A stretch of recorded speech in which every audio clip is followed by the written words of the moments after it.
Okay, I've laid my microgreens on a towel here to drain for just a little bit. But even my family has asked me, well, they're pretty when you grow them, but what do you use them for? All right, guys, I'm going to go ahead and cut these microgreens so we can fix our salad. So bear with me as I try to hold the camera and do this. I think I'll just set the camera on the stand on the counter and see if we can do it.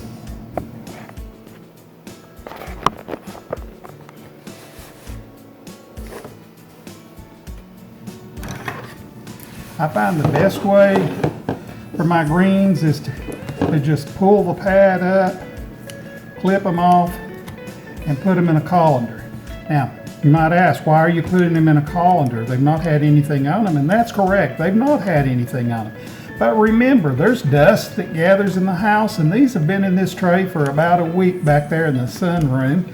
So I'm definitely going to want to take and wash these before I start my salad. And I'm going to cut these roots off. Some of the roots are coming out with them, which is expected. They're very young and tender.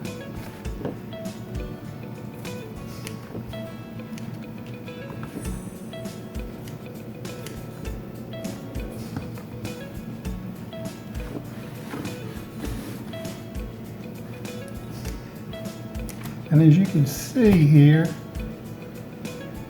I'm cutting them off just probably about an inch of the stem. The stem is very edible and very nutritious too. And I'm just using a pair of what we call our kitchen scissors. They're not really shears, they're just a pair of kitchen scissors that we keep in the drawer with the knives. You might be wondering, what does broccoli sprouts taste like?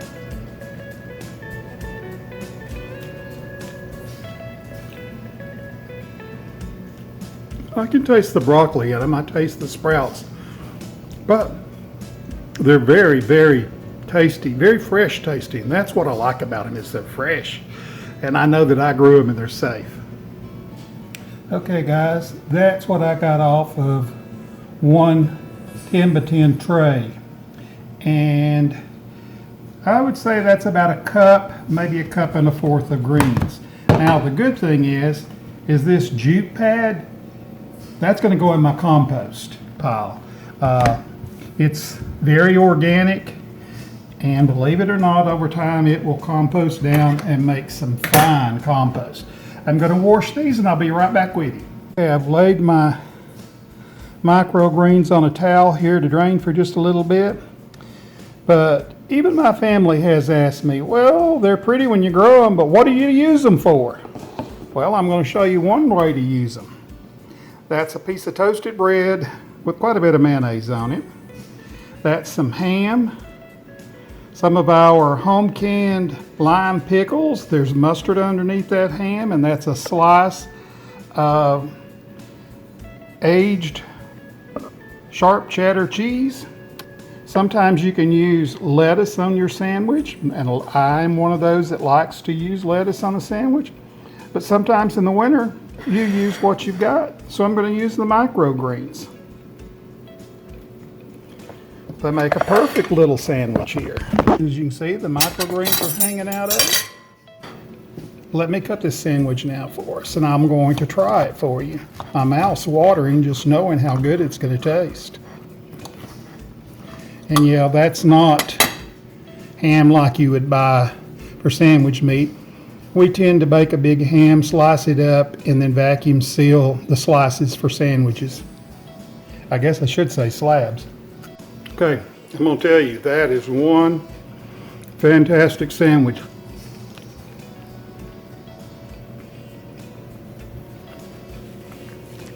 And I can taste those greens.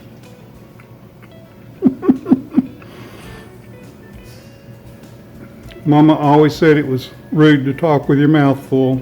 Sometimes I forget. We're getting ready to start our little microgreen salad here. I have a cup of walnuts mixed with some sweetened dried cranberries, and they don't come mixed that way. I mixed them from the package. I've got about probably a fourth a cup of shredded sharp cheddar cheese. I've got just a tiny bit of onion to give it our salad an onion flavor. I may not use all this bell pepper, but that's a whole yellow sweet bell pepper cut into larger chunks. And oh, if only these were tomatoes from the garden. These are store-bought cocktail tomatoes, but they have a better taste than the big ones that are what we call the greenhouse tomatoes you get at the store.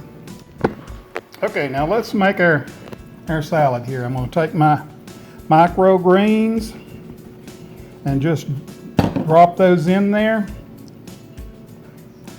I'm going to take and put our walnuts in that bowl.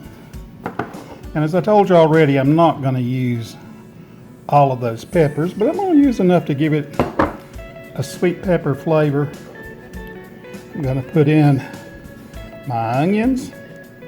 And you can add anything you want to.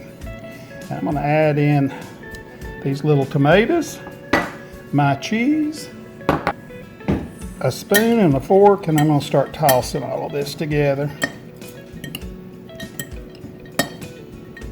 And this is how you can use your microgreens.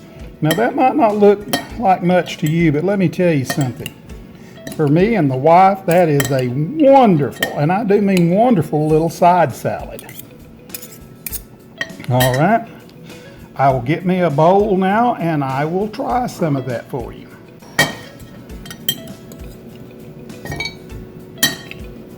I want to make sure I get some tomato and some onion, peppers. I want a little bit of all of it. All right, there's my bowl of salad to go with my lunch. Okay, now I'm going to use some of my homemade dressing here. This is a dressing that I've made and I store it in the refrigerator. It's simply a honey mustard dressing, and it is made with honey. Okay, now it's time to try this microgreen salad. As you can see, the little microgreens hanging down there. And my dressing, I put a lot on there, but that's just me.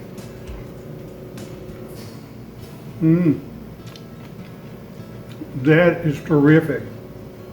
If you've never tasted microgreens, you're missing something. That is just a fantastic way to make a fresh little salad with vegetables that you can grow at home through the winter. Gotta have another bite. All right, guys. Hopefully there's nothing green hanging out from between my teeth. I always worry about that when I eat some kind of green and I'm talking to someone. Do you? Would like to know in the comments below. I'm going to go ahead and sign off now because trust me, my sandwich is warm, my salad is ready. I'm going to sit down and enjoy this.